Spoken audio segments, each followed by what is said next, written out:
सावर अरे मना भाग 31. मी दिलेली साडी घालून रेडी राहा आणि बाहेर ये, मग आपण बोलू. असं बोलून त्याने तिची लांबलचक वेणी जी खांद्यांवरून पुढे होती ती मागे टाकली, जी चंद्रांच्या आकारात फिरून मागे झाली होती.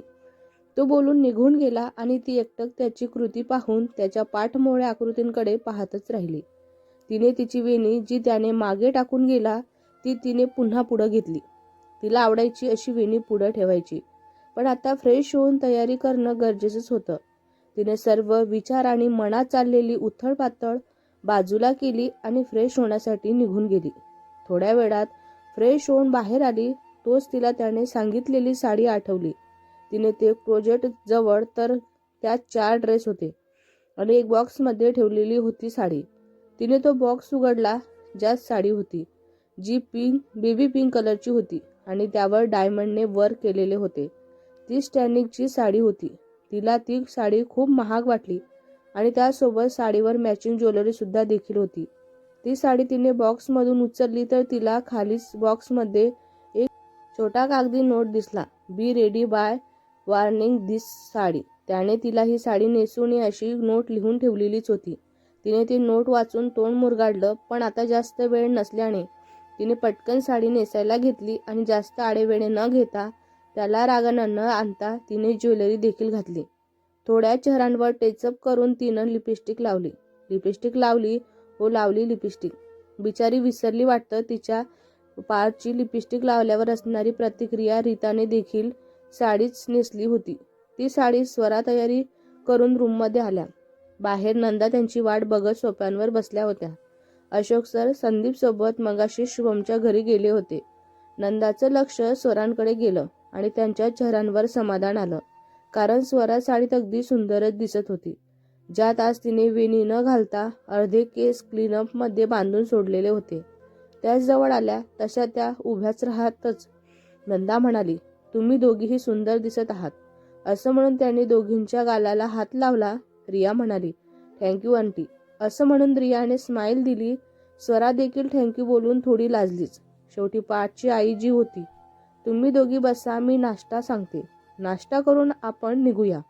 असं म्हणून त्या मावशीला नाश्त्याचं सांगणारच. रिया म्हणाली, आंटी आमचा नाश्ता झालेलाच आहे. मगाशीच सरांनी रूममध्ये पाठवलेलाच होता. स्वरा म्हणाली, तुम्ही नसेल केला तर तुम्ही करून घ्या. नंदा म्हणाली, मी केला ग बाई. मी सकाळीच नाश्ता नाही केला तर पारची फायरिंग चालू होते. असं म्हणून त्या हसू लागल्या आणि सहज स्वरांकडे लक्ष गेलं तर ती हसतच इकडं तिकडं काहीतरी बघत असल्याचं त्यांना जाणवलं. त्यांना समजायला वेळ लागला नाही. नंदा म्हणाली, पार्थ गेला शुभमच्या घरी. त्यांनी थेट स्वरांकडे बघून सांगितलं. इकडं रिया तोंडांवर हात ठेवून आपलं हसू अडवत होती आणि स्वरा थोडी ओळसल्यासारखीच झाली होती. हा ते आंटी. नंदा म्हणाली, अगं मी म्हणाली ना पार्थ गेला शुभमच्या घरी, तर आपणही लग्नाच्या ठिकाणी जाऊया. मला हे बोलायचं होतं. नंदांनी रियाला डोळे मिचकावत म्हणाली. त्यावर रिया समजून गेली की नंदांना सगळं माहिती असावं. मग या तिघीही बाहेरच उभ्या असलेल्या गाडीत बसून निघून गेल्या. ड्रायव्हर रेडीच होता. हे लग्न कन्नडी पद्धतीने असल्याने शुभम जेव्हा कर्नाटकला आला होता तेव्हा अर्ध्या लग्ना अगोदरच्या विधी त्यांच्या करून झालेल्याच होत्या. अण्णा देखील आपल्या एका मुलींसाठी खुशच होते तर दुसऱ्या मुलींसाठी उदास. आता त्यांच्या हातात काहीच नव्हतं. तरीही ते एकदा पार्थ सोबत या विषयांवर एकदा बोलून बघणारच होते. शुभमचं लग्न जरी साध्या पद्धतीनं असले तरी ते विधिवतच करण्यात येणार होते. त्यासाठी त्यांनी एक जागा निवडून मोठा मंडप उभारलेलाच होता. त्यांच्या चारी बाजूने हिरवळच होती. थोडक्यात मोजक्याच जागी आणि मोजक्या जाग्यांवर हे लग्न पार पडणारच होतं. पार्थने आजवर पिंक आणि गोल्डन मध्ये सदरा आणि खाली डिझाईन लुंगी असा त्याचा पोशाख होता. यात तो आकर्षक तर दिसतच होता, त्यासोबत त्याची पर्सनॅलिटी देखील आकर्षितच होती. सगळ्या तरुणांमध्ये सहज लक्ष जाईल असा होता तो. त्याच्या खास मित्रांचं लग्न होतं म्हणून तो स्वतः जातीने लक्ष देतच होता. थोड्या वेळातच अण्णाची फॅमिली आणि त्यांची मुलगी वैभवी, छाया सर्व तेथे पोचलेच होते. त्यांना वेगळी रूम देण्यात आलेलीच होती. वैभवी सुंदर दिसतच होती. शेवटी आज तिचं लग्न होतं ना. छायाने देखील साडी नेसलीच होती, पण थोडी मॉडर्न टाईप, आणि मेकअप नुसतं थोपून ठेवलेला होता. बाकी सर्व त्यांना असलेल्या रूमवर गेले, पण छाया तिला पार दिसताच ती त्याच्या जवळ जाऊन उभी राहिली. त्याचं लक्ष नव्हतं, तो कोणाला तरी जयमाला आणण्यासाठी जे हार हवे होते ते अजून आलेलेच नव्हते. त्यासाठी त्याचं फोनवर बोलणं चालूच होतं. तो बोलून मागे वळतच छाया मुद्दाम त्याला धक्का लागल्यासारखं चिटकली होती. तो थोडा गोंधळला, पण त्याची धिप्पाड शरीरयष्टी असल्याने तिलाच त्याच्या दंडांचा जोरांचा धक्का बसला. ती खाली पडणारच होती. त्याने तिच्या कमरेत हात घालून तिला सावरलं. तिला तर सोने पे सुहागा अशी गत झाली. तिने लगेच संधी मिळत त्याच्या गळ्यात हात गुंफले. हे सगळं नुसतंच गाडीतून उतरलेल्या स्वराने पाहिलेलंच होतं. ती तशीच उभी राहून बघत होती. नंदा त्याच्या ओळखीच्या बायका बोलायला जवळ आल्याने त्यांचं लक्ष नव्हतं आणि रिया तिला कॉल आला म्हणून ती एका बाजूला बोलायला गेली होती. पार्थने छायाचा मनसुबा ओळखून लगेच तिचे गळ्यातले हात काढले आणि लांब होत सहज एका बाजूला पाहिलं तर स्वरा डोळ्यात पाणी घेऊन त्याच्याकडे एकटक बघत होती. त्याने सहज बाजूला पाहिलं तर स्वरा डोळ्यात पाणी घेऊन त्याच्याकडे बघत होती. ओ सीट असं तोंडातल्या तोंडात बडबडत तो स्वरांकडे जायला 2 पावले पुढे आलाच होता. रिया म्हणाली, स्वरा अगं तू इथेच का उभी? नंदा आंटी कुठं गेल्या? असं म्हणून रिया, जी तिचं फोनवर बोलणं आटपून आली होती, तिने स्वराला तिथेच उभं राहून असलेले बघून विचारलं आणि इकडं तिकडं बघू लागली. समोर तिला पार्थ दिसला आणि मग तिने स्वराकडे पाहिलं, जिच्या डोळ्यात पाणी. स्वरा अगं तू का रडत आहेस? सर काही बोललेत का तुला? असं म्हणून तिने पुन्हा पार्थकडे पाहिलं आणि आता तिचं लक्ष पार्थच्या मागे उभ्या असलेल्या चेहऱ्यांवर मेकअप थापलेल्या मुलींकडे गेलं, जी डोळे बारीक करून त्याच्याकडे बघत होती. पार्थ समोर असलेल्या मुलींना तू ओळखतोस? छायाने त्याच्या बाजूला येत म्हणाला, पण त्याने काहीच उत्तर न देता तो एकटक स्वराकडे बघतच होता. नंदा म्हणाली, अगं स्वरा तुम्ही दोघी चला तिकडं, इथे नका उभ्या राहू. असं म्हणत नंदा त्या जिथे उभ्या होत्या तिथे आल्या. स्वरा त्यांच्या आवाजाने पटकन आपले अश्रू पुसले आणि पटकन चेहरा नॉर्मल करून रिया आणि नंदा सोबत आत निघून आल्या.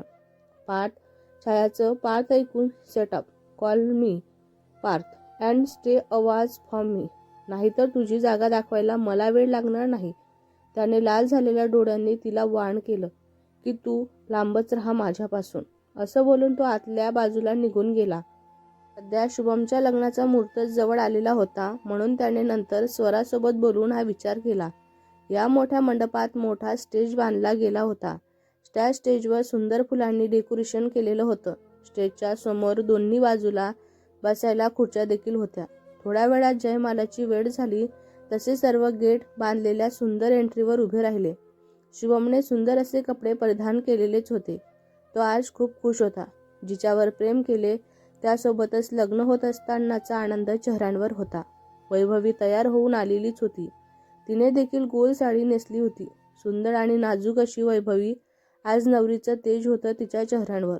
तिचा चेहरा मोरपंखांनी झाकला होता. जयमाला विधी चालू झाली.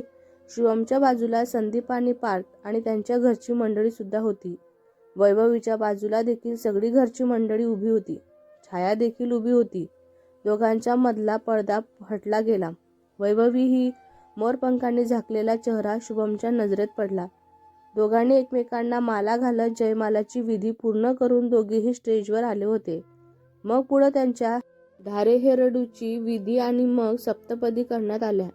सगळ्यांनी तांदूळ फुलांचा वर्षाव केला. मग थालीचा म्हणजे सप्तपदी पूर्ण झाल्यावर जोडपेवरांच्या डाव्या बाजूला वधू ठेवून बसते. त्यानंतर थाली विधी होतो. थाली विधीला काही 5 बायका आल्या आणि त्यांनी थाली म्हणजे मंगळसूत्र हे शुभमला वैभवीच्या गळ्यात बांधायला मदत केली आणि अशा प्रकारे विवाह संपन्न झाला. तसे दोघांनीही सर्व मोठ्यांचे आशीर्वाद घेतले. स्टेज समोर बसून सर्व या लग्नविधींचा आनंद घेत होते. स्वरा शांतच होती. तिच्या मनात त्याच्या बंगल्यातून निघतानाचा उत्साह होता. कन्नडी लग्न बघायला, तिथले रीतिरिवाज आणि थोडं ती स्वतःला देखील त्यात तोलतच होती. तिचं आणि पार्थचं लग्नही असंच, हा विचार येतच होता. ती स्वतःचं मोहरून जात गालात हसत गाडीतून बाहेर बघत एकटीच हसत होती. त्याने दिलेली साडी नेसलेली बघून तो काहीतरी तिची प्रशंसा करेल, पण झालं उलटच. तिला आपण इथे उगाच आलो, अशी आपली जागा नाही असे नको ते विचार येत होते. नंदा म्हणाली, स्वरा बाळा काही झालं आहे का? नंदांना देखील तिच्या चेहऱ्यांवर असणारी उदासी जाणवली. स्वरा म्हणाली, आंटी ते मला थोडं वॉशरूमला जायचं होतं. तिने खरं काय ते सांगितलं, कारण तिला थोडा वेळ एकांतात हवा होता. तेवढ्यातच पाळ संदीप आणि शुभम आणि वैभवी त्यांच्या जवळ आले. शुभम आणि वैभवीने नंदाचा आशीर्वाद घेतला आणि मग ते पाळचा देखील आशीर्वाद घेत होते. पण त्याने शुभमला खाली वाकू न देता त्यांना जवळ घेत मिठी मारली आणि दोघांचे अभिनंदन केले. संदीप त्या दोघांना घेऊन बाजूला गेला. भेटूया पुढच्या भागात. हा भाग तुम्हाला कसा वाटला कमेंट करून नक्की सांगा. व्हिडिओ आवडला असल्यास लाईक करा, शेअर करा. नवीन असाल तर चॅनलला सबस्क्राईब करा. धन्यवाद.